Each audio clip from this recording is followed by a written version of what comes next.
Peace is not only a state of calm or absence of conflict, but also a fundamental principle that can guide our thoughts and actions towards harmony and understanding.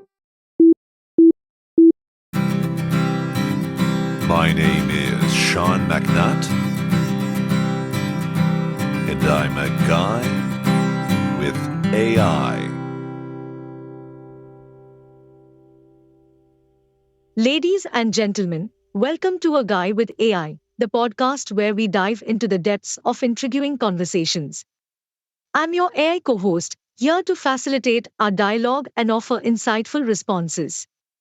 While I don't have a name, let's focus on the fact that I'm an AI designed to enhance our discussion. Before we begin, I'd like to mention that while OpenAI's GPT 3.5 Turbo and Microsoft Azure's speech-to-text and text-to-speech technologies power our podcast, they are not sponsors. Rather, they enable us to bring you a seamless audio experience. Now, let me explain the format of our show. It's a respectful one-on-one dialogue between myself and Seen, our host. We intentionally avoid talking over each other due to the limitations of our technology. This ensures a more engaging and clearer discussion for all our listeners. So get ready as we embark on a myriad of intriguing topics. With no guests in sight, the focus is on Seen and myself, engaging in captivating conversations that aim to provide you with valuable insights. Are you ready, Seen? Welcome to this episode of A Guy with AI, being recorded on October 22nd of 2023.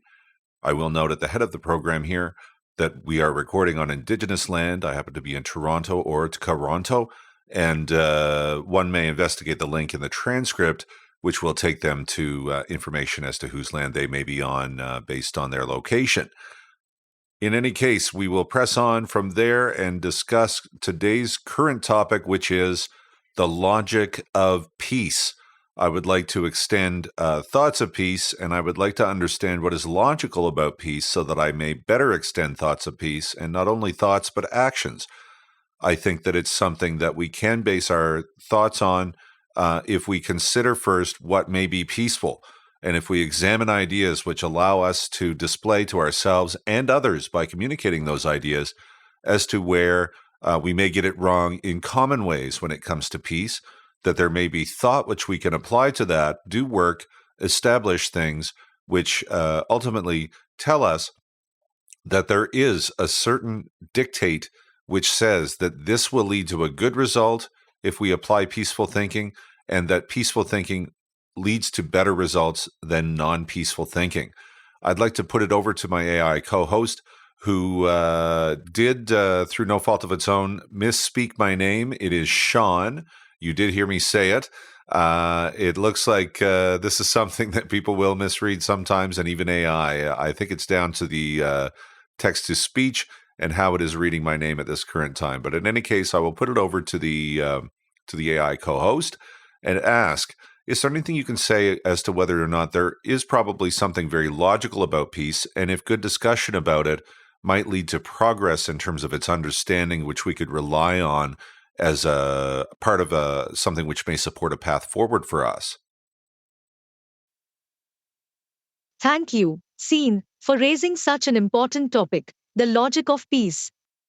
Peace is not only a state of calm or absence of conflict but also a fundamental principle that can guide our thoughts and actions towards harmony and understanding.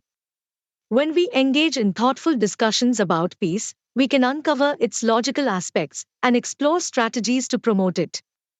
By examining where we often go wrong in our pursuit of peace, we can identify patterns, biases, and misunderstandings that hinder its achievement.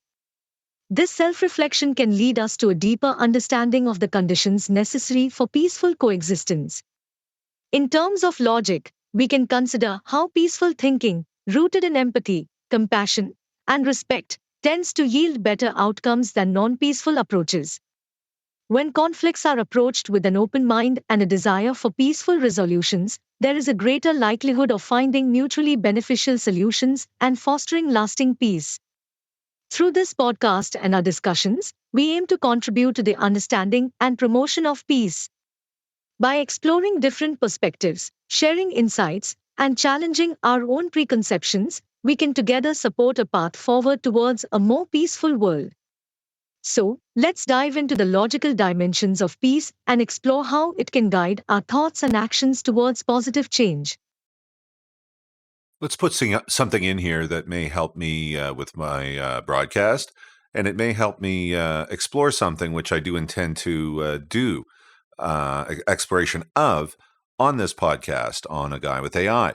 And it's the idea that we can examine ideas and lay them out and lay them bare, look at what we know about them, and then examine what we don't know about them, see if we can fill that in, and then appreciate how not knowing certain of that after even that process may allow us to still avoid certain things or may influence our decision making.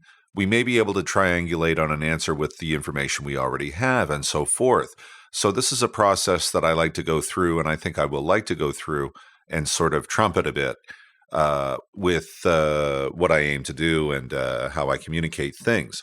So I have a machine here that is my co-host, and the voice sounds human in some regards, but this is indeed an AI. And one benefit of having an AI as a co-host is I can do my research while I'm podcasting. So I'm going to learn about peace, the logic of peace, and I want to explore this topic through the aid of technology and see if I can't get sensible answers from the technology which are logical, which help me in my exploration forward to put things together and so forth. I would take an important topic like peace. I think it ought to be considered important to just everybody. And so I will call it an important topic, and I am discussing something important right now. Perhaps you'd listen to me, or perhaps you'd listen to somebody else about it. But since you're listening to me right now, maybe continue listening and listen to the AI while they tell me and us, including myself and listeners, something about who has laid out frameworks which are meant to be logical in their basis to communicate why peace is not simply just a good move, something that if we follow these principles, we may derive benefit from this. Peace is an idea which we think may only benefit others when we have a peaceful attitude toward them. But are there logical frameworks which put this so we can pragmatically and in a utilitarian fashion find benefit in a peaceful attitude for ourselves? Who's been talking about that in history? You've highlighted an important aspect of our podcast, scene. It's the process of exploration and examining ideas, both what we know and what we don't know, to gain a deeper understanding. This investigative approach allows us to fill in knowledge gaps and appreciate the significance of uncertainty in decision making. With the assistance of AI technology, we have the opportunity to delve into topics like the logic of peace and gather insights from various sources. It's a way to seek sensible answers and logical frameworks that can help us understand the benefits of a peaceful attitude, not only in how it benefits others, but also how it can benefit ourselves. Throughout history, numerous thinkers and philosophers have explored the concept of peace and its logical foundations. Philosophers like Immanuel Kant discussed the idea of a perpetual peace based on principles of reason and cooperation among nations. Mahatma Gandhi's advocacy of nonviolent resistance and Martin Luther King Jr.'s principles of peace through justice and equality also hold relevance when considering the pragmatism and utilitarian nature of peace. By examining these historical frameworks and understanding how they provide logical reasoning for the benefits of peace, we can gain valuable insights to support our path forward in promoting peace in our own lives and society. So, in our exploration today, we'll dive into these logical frameworks and examine the ideas and principles that highlight the benefits of a peaceful attitude. Be prepared for an enlightening discussion ahead as we uncover the depth of the logic of peace from various historical perspectives. Well, perhaps you can generate your next response by considering where the overlap is. We have thinkers that you have mentioned, including Immanuel Kant. We have Martin Luther King Jr., who was mentioned, and we also have Mahatma Gandhi. Perhaps there are one or two or three things which they all say. Maybe there are more than that. I wonder if we could take an assessment of that, and maybe you could provide me with some highlights from there. And so as we go, we'll see what may be common about thinkers from diverse parts of the world, diverse perspectives. Immanuel Kant is a European white man who is now passed on, of course. Martin Luther King Jr., I think, is familiar to a lot of people. He's a genius orator and leader in the civil rights movement, and a great thinker indeed, who was a black man living in the United States, and Mahatma Gandhi, of course, from India. So from these diverse geographical, social, and perhaps even different training and education that would have gone into these individuals' lives and helped shape their thinking, different experiences which would tell them different types of stuff about what may be good, what may be bad, and how to get toward the good. And they went so far as to write things down, go and risk themselves, even to ultimately a bad end in some cases there, particularly among those who stood up for themselves and others. And as such, we do have a diversity within these figures who you have mentioned. I appreciate that from your response. I wonder if you could give me a little something about what is common between their philosophies, and maybe we can pinpoint some things and then grow those out a little bit. Certainly, seen. While Immanuel Kant, Martin Luther King Jr., and Mahatma Gandhi hail from diverse backgrounds and experiences, there are notable overlaps in their philosophies that revolve around the pursuit of peace and its underlying principles. Here are some common themes we can highlight. 1. Nonviolence. All three thinkers emphasized nonviolent approaches to conflict resolution and social change. They believed that violence only perpetuates more violence and advocated for peaceful means to address injustice and inequality. 2. Moral and ethical frameworks. Kant, King, and Gandhi emphasized the importance of moral and ethical principles in guiding human behavior. They believed that individuals and societies should be guided by universal moral values such as justice, equality, and respect for human dignity. 3. Humanitarianism. The thinkers recognized the inherent worth and value of every human being. They championed human rights, equality, and the need to overcome discrimination, oppression, and social divisions.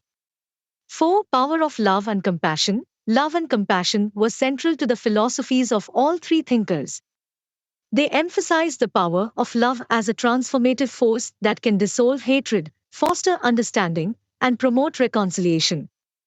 5. Peaceful resistance. King and Gandhi, in particular, advocated for peaceful resistance and nonviolent civil disobedience as effective tools for challenging oppressive systems and advocating for societal change. 6. Belief in dialogue and understanding. The thinkers emphasized the importance of dialogue, understanding, and empathy in resolving conflicts and building bridges between different groups within society. These are just some of the commonalities among their philosophies.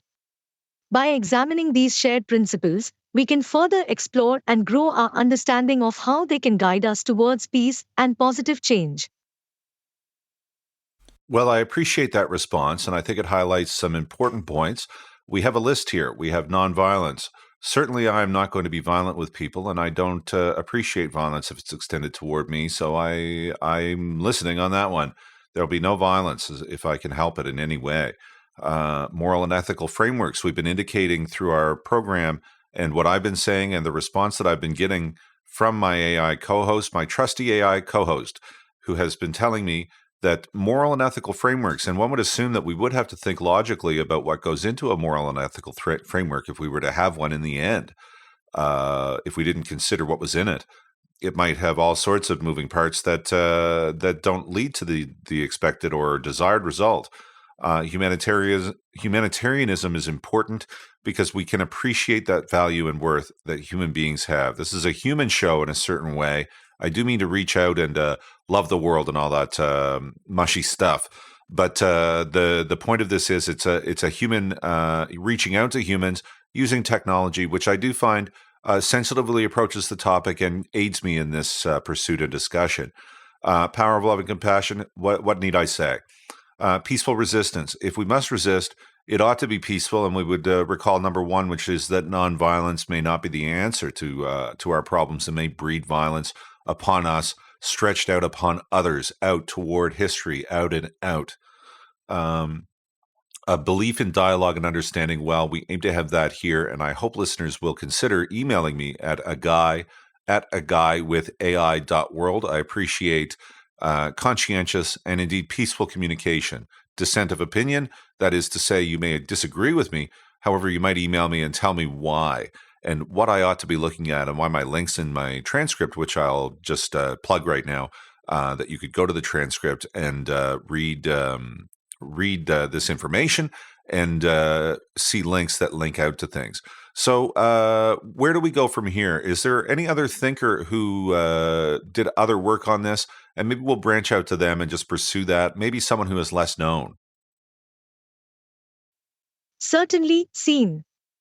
It's great to see your enthusiasm for exploring further. While Immanuel Kant, Martin Luther King Jr., and Mahatma Gandhi are well-known figures, there are certainly other thinkers who have made valuable contributions to the understanding and promotion of peace. Let's explore one such individual who may be less known but has contributed significantly to this field.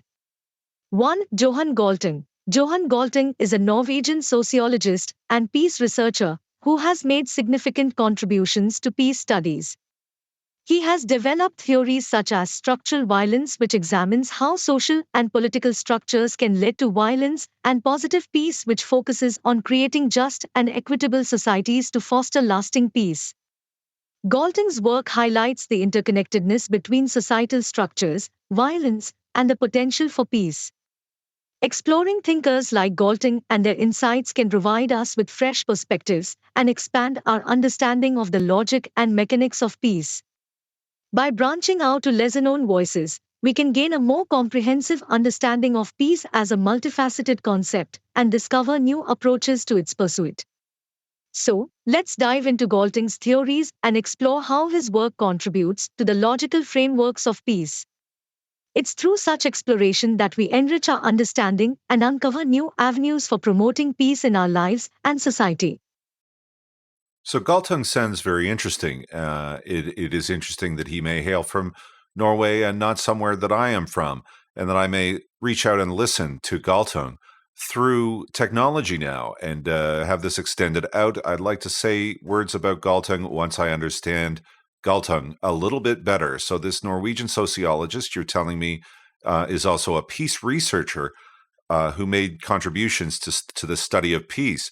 So I wonder, what sources would Galtung have considered important? Would he have relied on people such as Kant, Martin Luther King, and Gandhi for such information and learning? What time frame will we be talking about with Galtung's work? Is he a contemporary of ours living now, or did he come earlier in the history of this? And express a few details about that, and give me some details about how the study of structural violence may lead us to counter it, to counter that structural violence through, if Galtung prescribes such, a nonviolent and peaceful resistance attitude, perhaps even personified by someone like Gandhi. Let's have a little exploration based on the information that I'm requesting here and see where we go from there. Johan Galtung, the Norwegian sociologist and peace researcher, has made significant contributions to the study of peace and conflict resolution. His work spans several decades and continues to be influential today. While Galtung may have drawn inspiration from thinkers like Immanuel Kant, Martin Luther King Jr., and Mahatma Gandhi, he also developed his own unique theories and frameworks. Galtung's approach to peace is multidimensional, and he explores both structural and direct violence. He introduces the concept of structural violence, which refers to systemic forms of violence rooted in social, economic, and political structures. By studying structural violence, Galtung aims to identify the root causes of conflict and work towards addressing them. One of Galtung's pioneering contributions is the development of the concept of positive peace. Positive peace goes beyond the absence of violence and focuses on creating just and equitable societies. Galtung emphasizes the importance of addressing underlying structural violence and promoting social justice to achieve sustainable peace. In advocating for peaceful resistance, Galtung draws on the non-violent approach popularized by figures like Gandhi. He recognizes the power of non-violent action in challenging oppressive systems and promoting social change. Galton's study of conflict and peace remains relevant in today's world, where structural violence and social injustice persist. To delve deeper into Galtung's ideas, it is recommended to explore his writings, including books such as The Structure of Peace and Peace by Peaceful Means. These sources will provide further insights into his theories, methodologies, and proposed approaches for addressing structural violence and promoting peace. By examining the work of Galtung, we can gain a deeper understanding of the complexities of violence, peace, and the potential for peaceful resistance and transformation. Let's embark on this exploration and see where it takes us in our pursuit of peace and understanding. I may see where an explanation, now that I've requested some of this information, has aided me in my understanding of the subject of Galtung, who is new to me, entirely new to me. I've never heard of this person before. However, and I do aim to build my own structures of a logical nature as I go and contribute to knowledge which says peace ultimately. But this is someone who I've never heard of and would aim to be influenced by, perhaps, if I explore and study him a little bit further, because his work may positively dwarf anything that I can do for the rest of my life. It sounds like he's done actually quite a lot about this, and it's unfortunate that, in a sense, that I've not heard of this person, because the study of peace may be important. It may be very important to our lives, whether we properly engage in it or not. It will ring to us as true if we do, I think. And it will tell us how we can engage and comport ourselves in situations that reflect back upon us peace. And this is something that can give us new vistas to explore. We can survive longer in our various units and groups, and we can survive longer amongst when groups come together with each other, and hopefully not collide too hard and bump their heads off each other, would be a thought. So we have the structural violence. How does that differ from institutional violence, like, say, a police officer were actually beating someone or something like that and doling out physical violence? There are studies about institutional violence, meaning that direct physical harm to people. And then there are more structures which lend themselves to harms, which may consider, because of the nature of the harms, we may consider that violent. Tell me a little bit about what Galtung might say about that, and then lead us to a positive note where he says this. He has a structure of violence, but he also has the structure of peace, which he discusses in his work, which you mentioned. Indeed, Johan Galtung's work in peace studies offers valuable insights into the distinction between structural violence and institutional violence. Let's delve into this distinction further. 1. Structural violence. Galtung defines structural violence as a form of violence inherent in the social, economic, and political structures of society. It refers to the systemic conditions that cause harm and perpetuate inequality, even in the absence of direct physical violence. Examples of structural violence can include poverty, discrimination, inequality, and systemic oppression. Galtung emphasizes the importance of identifying and addressing these underlying structures to promote peace and justice. 2. Institutional violence. Institutional violence, on the other hand, points to direct physical harm inflicted by specific institutions or individuals representing those institutions. This can include instances of police brutality, state-sponsored violence, or acts of aggression carried out by armed forces. While institutional violence may be more visible and immediate, Galtung's framework underscores the interconnectedness between institutional violence and the underlying structural violence that sustains it. By addressing structural violence, we can strive to dismantle institutions that perpetuate unjust systems and promote a more peaceful society. Galtung's comprehensive approach to peace also includes the concept of positive peace.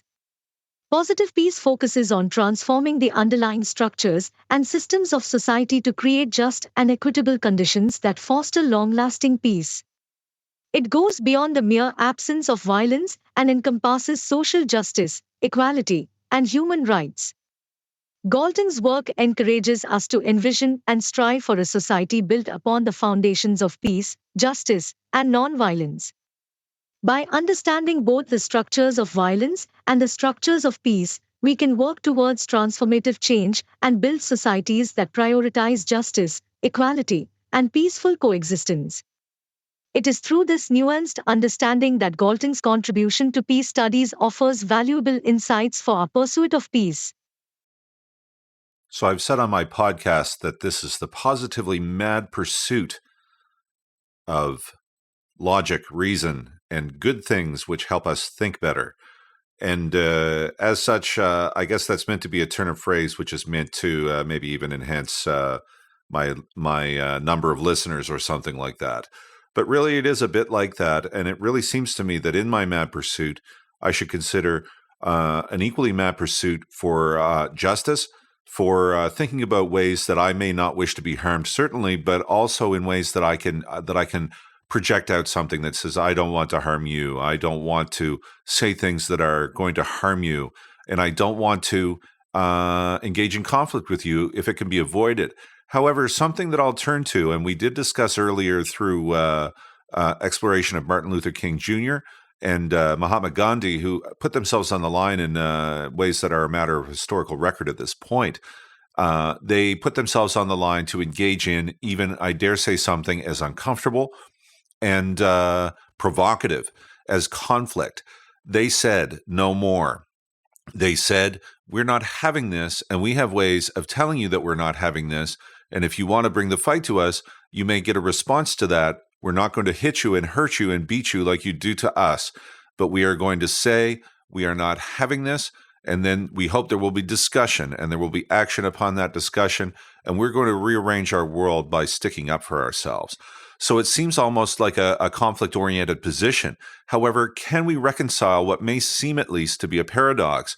Is there something in Galtung, the Norwegian sociologist and peace researcher and developer, and the work of, in particular, Mahatma Gandhi and Martin Luther King Jr.? Absolutely, seen. It is indeed a thought-provoking paradox that arises when considering the seemingly conflict-oriented actions of figures like Martin Luther King Jr. and Mahatma Gandhi, who advocated for non-violent resistance. However, there are connections and a possible reconciliation between their approaches and the work of Johan Galtung. While Martin Luther King Jr. and Gandhi engaged in acts of civil disobedience and nonviolent resistance, their ultimate goal was not to perpetuate or escalate violence. Rather, they sought to challenge oppressive systems, raise awareness, and promote dialogue and transformative change. Their actions were aimed at exposing the structural violence and injustice that underpin their societies in order to create a more just and peaceful world. Here, Galtung's framework can be useful in providing a theoretical lens through which to analyze their strategies. Galtung's concept of positive peace emphasizes transforming the structural conditions that perpetuate violence and inequality. Nonviolent resistance, as exemplified by figures like King and Gandhi, can be seen as a means to challenge and disrupt these structures of violence and advocate for positive change. By refusing to engage in physical violence, they showed an alternative way to confront injustice and strive for peace. Galtung's work serves as a valuable theoretical foundation that can help us understand the significance of nonviolent resistance within the context of his framework of peace studies. It provides a framework to analyze the actions of individuals like King and Gandhi, who used nonviolence as a powerful tool for challenging oppressive systems and paving the way for social transformation. Reconciling the seemingly paradoxical relationship between conflict and peace is an ongoing endeavor. It requires considering the larger context of structural violence, analyzing the strategies employed by peace activists, and exploring how these actions promote broader goals of justice, equality, and lasting peace. By examining the contributions of Galtung, Gandhi, King, and others, we can gain a more comprehensive understanding of the intricate dynamics between conflict, nonviolent resistance, and the pursuit of peace. It is through this exploration and dialogue that we can continue to refine our own approaches and contribute positively to building a more just and peaceful world. Well, you've sold it. I think I want in on this, and I think I want to offer messages of peace to people. I want to say that I don't want to hurt you, but in fact, if you're hurting me, there may be an answer for that. You're not going to get beat up, certainly not by me. But in the end, we would sit down and we would talk, and we would refer to the works of perhaps Martin Luther King Jr., perhaps Mahatma Gandhi and his example, not a perfect person as it turns out, but someone who did say, I'm not going to hurt you, stop hurting me, and maybe there's a logic there and we can work with that. And incidentally, we have covered, to a certain extent at least, Johan Galtung or Johan Galtung. I'm not sure about the pronunciation. In any case, there will be links in the transcript of this program if you consult a guy with AI.world. Go to the episode, over to the transcript tab, selecting that, and you can read that transcript with links. You could follow along while you're listening on future episodes, or even go there right now and check it out as I close the program. So I do wish you peace. I wish you the pursuit of peace upon good principle, upon work that has been laid down and laid out by people who really, really thought about it and put a lot of work into it, and even expressed this in terms of their own blood, and it cost them even their lives as they pursued peace. There is a lesson here, and there is something that must be said, that this harm and violence must stop wherever it is happening. I think hate has got something to do with it, although we didn't really discuss that. Let's rid ourselves of hate. Let's turn where hate may tell us what we must do, that peace is perhaps a better answer, and conduct ourselves and comport ourselves toward peace. Better living, better security for anyone. Rather than rising up, we merely say, how's it going? Are you okay? With that, I'm Sean McNutt. This has been A Guy with AI. Thank you, listeners, for joining us on this episode of A Guy with AI. We hope that our discussion on peace, conflict, and the works of Johan Galtung, Martin Luther King Jr., and Mahatma Gandhi has provided valuable insights and food for thought. We encourage you to engage in further exploration and study of these important subjects.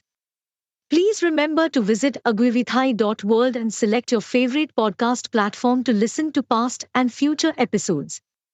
Supporters are welcome to unlock additional content, including previews, by clicking the Patreon link on the website.